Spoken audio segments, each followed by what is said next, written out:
हरे कृष्ण दोस्तों। आज हम श्रीमद् भगवद गीता के 6ठे अध्याय के महात्म की कथा सुनेंगे। श्री नारायण माता लक्ष्मी से कहते हैं, सुमुखी, अब मैं 6ठे अध्याय का महात्म्य तुम्हें बतलाता हूँ, जिसे सुनने वाले मनुष्यों के लिए मुक्ति आसान हो जाती है। भगवान विष्णु कहते हैं, गोदावरी नदी के तट पर प्रतिष्ठानपुर नामक एक विशाल नगर है, जहाँ पे भगवान पिपलेश के नाम से विख्यात होकर रहते हैं।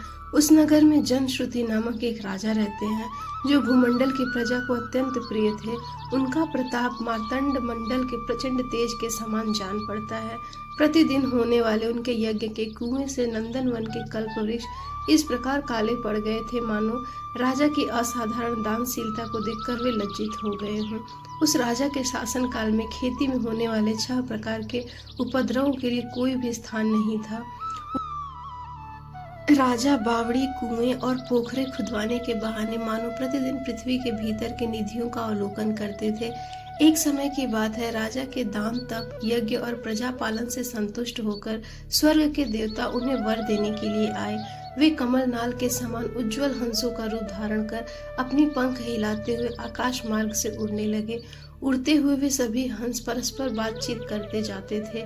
उनमें से भद्राश्रव आदि 2-3 हंस वेग से उड़कर आगे निकल गए। तब पीछे वाले हंसों ने आगे जाने वाले को संबोधित करते हुए कहा, अरे भाई, तुम लोग वेग से चलकर आगे क्यों गए? यह मार्ग बड़ा दुर्गम है, इसमें हम सबको साथ मिलकर चलना चाहिए। क्या तुम्हें दिखाई नहीं देता? यह सामने ही पुण्य मूर्ति महाराज जानश्रुति का तेज पुंज अत्यंत स्पष्ट रूप से प्रकाशमान हो रहा है।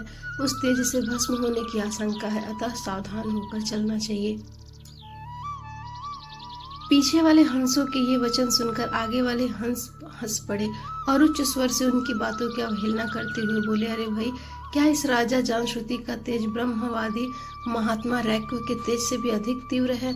हंसों की ये बातें सुनकर जानश्रुति राजा अपने महल की छत से उतर गए और सुखपूर्वक आसन पर विराजमान हो अपने सारथी को बुलाकर कहे, जाओ महात्मा रैक्व को यहाँ लेकर आओ। राजा का यह अमृत वचन सुनकर मह नामक सारथी प्रसन्नता प्रकट करते हुए नगर से बाहर निकला। सबसे पहले उसने मुक्तिदायिनी काशीपुरी की यात्रा की।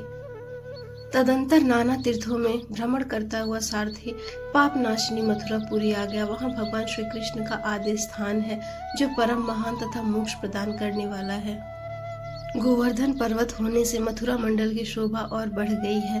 वह पवित्र वृक्षों और लताओं से ढका हुआ है। मथुरा में 12 वन है। वह परम पुण्यमय था।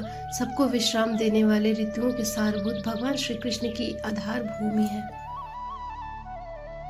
उत्तर दिशा की ओर बहुत दूर तक जाने पर सारथी को काश्मीर नामक नगर दिखाई दिया, जहाँ मणिकेश्वर नाम से प्रसिद्ध भगवान चंद्रशेखर देहधारियों को वरदान देने के लिए नित्य निवास करते हैं। काश्मीर के राजा मणिकेश्वर ने दिग्विजय में समस्त राजाओं को जीतकर भगवान शिव का पूजन किया था, तभी से उनका नाम मणिकेश्वर हो गया था। उसी मंदिर के दरवाजे पर महात्मा रैक्व एक छोटी सी गाड़ी पर बैठे अपने अंगों को कुचलाते हुए वृक्ष की छाया का सेवन कर रहे थे। इस अवस्था में सारथी ने उन्हें देखा।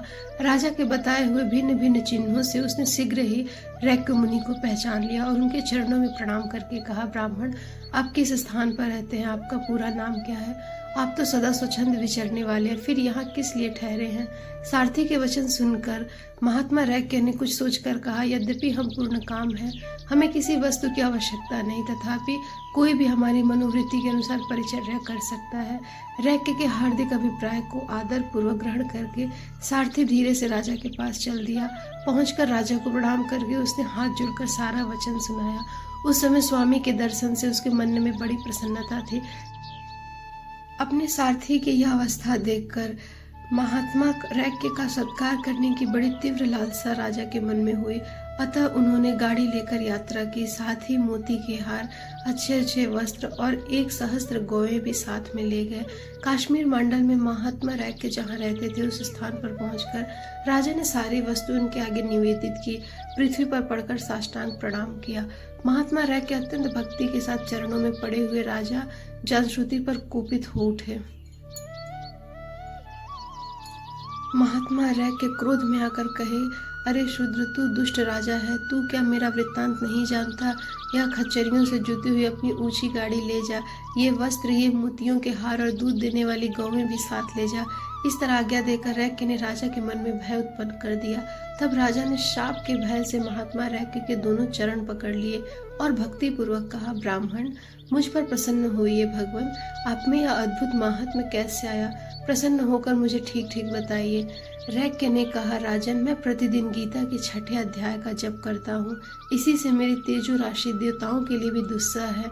तदंतर परम बुद्धिमान राजा जामश्रुति ने यत्न पूर्वक महात्मा रैक्य से गीता के 6ठे अध्याय का अभ्यास किया। इससे उन्हें मोक्ष की प्राप्ति हुई। रैक्य मोक्षदायक गीता के 6ठे अध्याय का जप जारी रखते हुए भगवान मणिकेश्वर के समीप आनंद मग्न होकर रहने लगे। हंस का रूप धारण करके वरदान देने के लिए आए हुए उन देवताओं ने भी विस्मित होकर स्वेच्छानुसार चले गए। जो मनुष्य सदा इस एक ही अध्याय का जाप करे, अर्थात 6ठे अध्याय का ही जाप करे, वह भी भगवान विष्णु के स्वरूप को प्राप्त होता है। इसमें तनिक भी संदेह नहीं। हरे कृष्ण।